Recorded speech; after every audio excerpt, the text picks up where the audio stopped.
Assalamualaikum warahmatullahi wabarakatuh. Saya antara bingung dan pusing.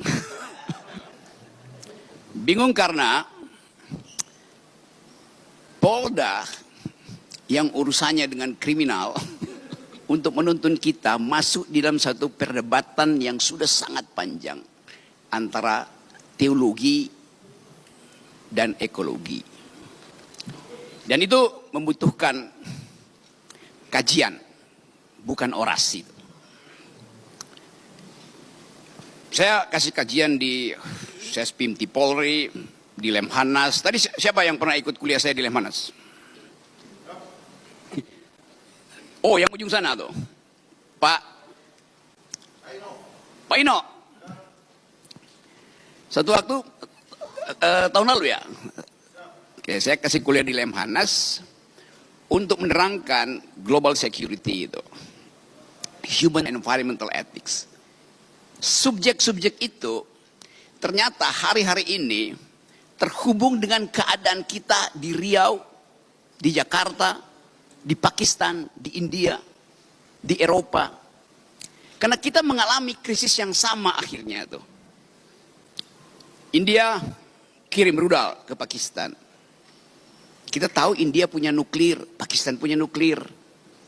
Kalau terjadi krisis nuklir dan krisis itu berubah menjadi perang terbuka, pertanyaannya bukan bagaimana stabilitas politik di regional Asia, tapi bagaimana bumi memaafkan kemudaratan manusia. Apa akan dimaafkan oleh bumi? Karena setiap perang nuklir hasilnya adalah MAD, Mutual Assured Destruction.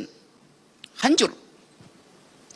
Kita coba pahami itu dari perspektif ilmu pengetahuan dan berupaya untuk menuntun ilmu pengetahuan masuk dalam pertanyaan-pertanyaan eskatologis, pertanyaan-pertanyaan teologis yang ayat-ayatnya harus kita tafsirkan hari-hari ini.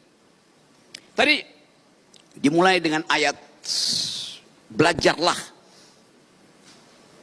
dari aturan semesta. Karena itu diperlukan akal untuk memahami aturan semesta. Hal yang sama juga berlaku di dalam kebudayaan Melayu. Alam terkembang jadi guru. Satu kesetaraan epistemik. Quran, teologi mengajarkan kami sudah memberi tanda-tanda, maka kalian harus berpikir. Jadi ilmu pengetahuan diselundupkan untuk memahami alam semesta. Diselundupkan melalui ayat-ayat suci. Karena bumi ini suci. Jadi kita mulai membayangkan soal itu. Dalam perspektif antropologi, kita anggap bahwa ya makhluk manusia ini sebetulnya hanya 0,00 sekian detik dari usia alam semesta itu. Usia kita mungkin baru 100 juta tahun yang lalu. Atau bahkan lebih mundur lagi. Karena catatan yang kita ketahui tentang manusia itu hanya ditulis di dalam kitab-kitab suci itu. Quran, Bible, Veda. Jadi kitab suci mencatat kehidupan manusia sekaligus peran manusia di dalam merawat atau merusak alam. Apakah bumi ini akan kiamat? Ada kepastian teologi di situ. Ada yaumil akhir. Ada penghakiman bagi mereka bahkan yang lolos meniti Shiratul Mustaqim tetap akan diuji. Jadi kalau kita katakan bumi akan kiamat, dunia akan kiamat, dari segi teologi kita sedang menuju ke situ. Akan. Tapi dari segi ilmu pengetahuan bumi ini memang pernah kiamat. Ketika supernova itu meledak kira-kira 4-5 miliar tahun yang lalu. Pecahannya jadi matahari. Sebagian pecahannya jadi bumi. Jadi ilmu pengetahuan hanya mampu untuk menerangkan bahwa dunia sudah pernah kiamat. Satu peristiwa kosmologi. ketika sebuah bintang yang namanya supernova itu meledak. Dan kita di bumi menerima ledakan itu sebagai rahmat. Karena dengan ledakan itu terbentuk alam semesta baru. Indonesia penggalan dari ledakan itu yang terjadi 4,5 miliar tahun yang lalu. Sekarang kita membayangkan satu kondisi bahwa yang dirawat oleh bumi selama 4,5 miliar tahun itu sekarang mulai disebut sebagai potensi kerusakan ekologis jilid 12, 13 seterusnya. Tapi apakah bumi mampu memperbaiki dirinya? Tanda-tanda itu ada. Kalau kita membaca cara memperbaiki bumi seperti yang difatwakan di dalam Quran, pakai otak. Doa dan otak. Kita lihat jumlah kerusakan yang dibuat manusia. Yang disebut antroposin. Artinya jumlah kerusakan kuantitas dan kualitas yang dibuat manusia sudah melampaui daya pulih bumi. Kita belajar itu dalam ilmu geologi itu. Kalau bumi merusak dirinya, dia mampu memperbaiki dengan cara regenerasi itu. Kita kutuk gurun Sahara yang kering kerontang, kita puji hutan Amazon yang hijau dan sejuk. Mengapa kita kutuk gurun Sahara? Karena di situ tidak ada kehidupan.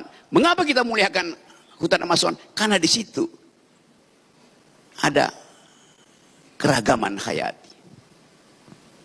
Tapi kalau kita ikuti keterangan ayat tadi, pakai otak.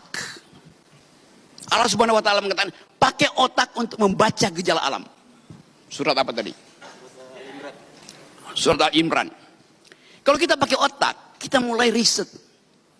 Ternyata hijaunya hutan Amazon bertahan jutaan tahun karena dipupuk oleh fosfat. Fosfat adalah elemen kimia yang memupuk Amazon. Di mana fosfat itu ada? Tidak di hutan Amazon. Adanya di gurun Sahara. Anda lihat ini gurun Sahara, ini hutan Amazon, bagian selatan Amerika, hijau. Gurun Sahara, bagian selatan Afrika, dia paralel. Di dalam rotasi bumi, dalam hitungan 70 jam, panas matahari menguapkan gurun Sahara, dan mengikuti rotasi bumi, uap fosfat itu tiba di hutan Amazon. Gurun Sahara adalah pabrik pupuk untuk hutan Amazon. Yang bikin siapa? Bukan oligarki. Allah Subhanahu wa taala yang buat itu. Jadi kita melihat keteraturan itu ada bahkan dalam ide pertama penciptaan. Yang nanti akan diterangkan oleh UAS, Ustadz Akal Sehat. Kita coba memahami itu. Oh, belum bikin pantun ya.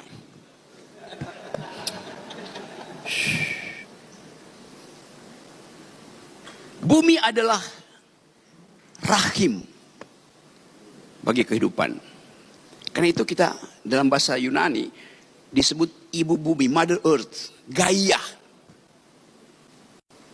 Jadi bumi, setiap kali kita bertemu dengan perempuan, kita mengingat ethics of care. Karena hanya perempuan yang menghasilkan apa namanya care bahasa Indonesia itu, kepedulian itu. Laki-laki berpikir secara rasional, lalu dianggap perempuan tidak bisa berpikir secara rasional. Iya, tapi perempuan mampu untuk mendeteksi sesuatu yang tidak bisa dibaca oleh rasional ilmu pengetahuan. Perempuan lebih dekat dengan teologi dibandingkan laki-laki. Kepekaan itu ada tuh. Perempuan, oke. Ada gurindam berjumlah 12. Menjadi sumber tuah dan marwah Melayu. Ustadz Somad sungguh berkelas. Karena istrinya Putri Nan Ayu.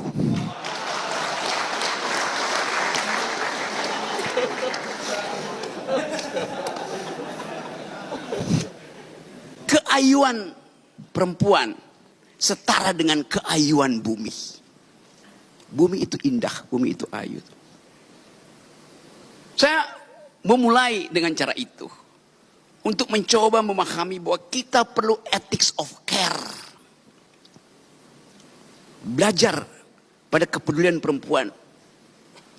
Kita semua lahir dari rahim perempuan. Lahir dari rahim perempuan, rahim yang sudah membagi keadilan. Setiap kita pernah ada dalam kandungan bumi dan bumi sudah membagi keadilan. Setiap kita pernah ada dalam rahim perempuan dan rahim perempuan sudah membagi keadilan. Ketika kita di dalam kandungan ibu kita mensuplai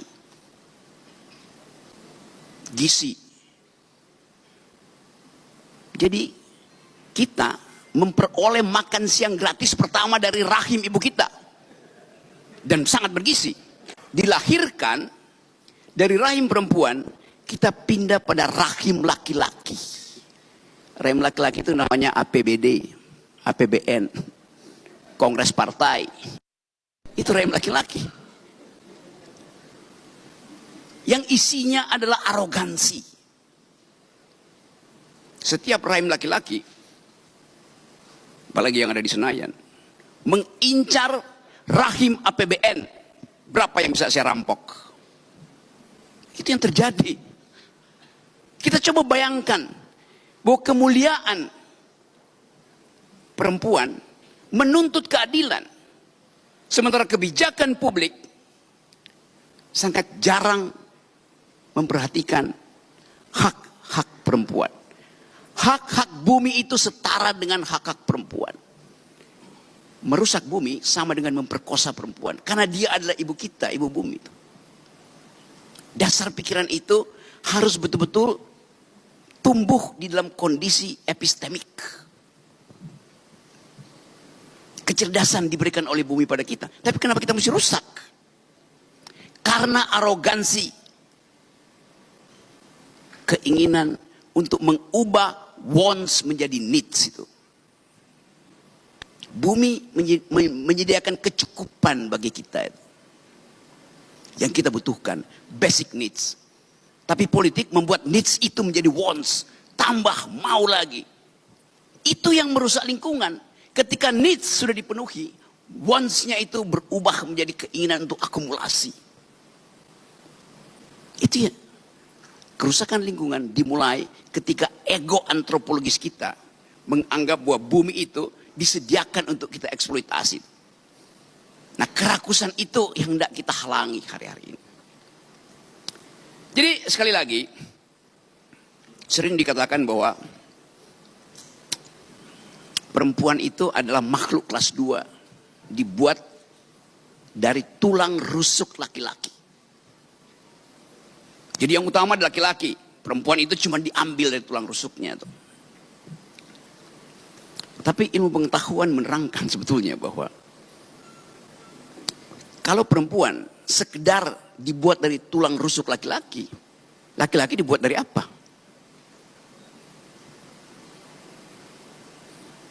Dari tanah yang diambil dari gorong-gorong. Ya. Mana lebih mulia, tulang rusuk atau tanah liat? Tulang rusuk udah terbentuk kimianya. Kalsiumnya udah cukup. Tapi itu keterangan kita untuk memahami supaya jangan merendahkan perempuan. Yunto jangan merendahkan alam itu. Perempuan akan bilang, iya, saya dibuat dari tulang rusuk. Tapi suami saya dibuat dari tanah gambut yang habis terbakar. Kita membayangkan itu. Tetapi sekali lagi, ada persekutuan hari-hari ini antara teologi dan ekologi. Teologi memberi semacam kelegaan batin untuk menghidupkan kembali harapan. Di dalam semua teologi, intinya adalah harapan. Bahwa ada sesuatu yang kita tunggu, suatu kemuliaan. Jadi manusia sedang berupaya untuk memuliakan kembali dirinya, tetapi dengan arogansi. Kalau kita katakan, kami manusia ingin memuliakan alam, maka alam akan katakan, selamat datang kembali. Dan hanya dengan itu, kita tahu bahwa semua yang kita perbuat hari ini, disaksikan oleh mata yang kita sebut sebagai alam semesta. Alam semesta disaksikan oleh sesuatu yang kita sebut energi eter. Tapi energi itu hanya disebut energi kalau dia menghasilkan keadilan. Bumi ditata dengan prinsip keadilan. Semua yang kita lakukan dibaca oleh ilmu fisika, dibaca oleh ilmu antropologi, dibaca oleh ilmu ekologi. Tapi ada yang tidak bisa kita baca, ilmu teologi. Inarabaka labil mirsad. Allah Subhanahu wa taala memahami kita, melampaui kemampuan kita membaca alam. Assalamualaikum warahmatullahi wabarakatuh.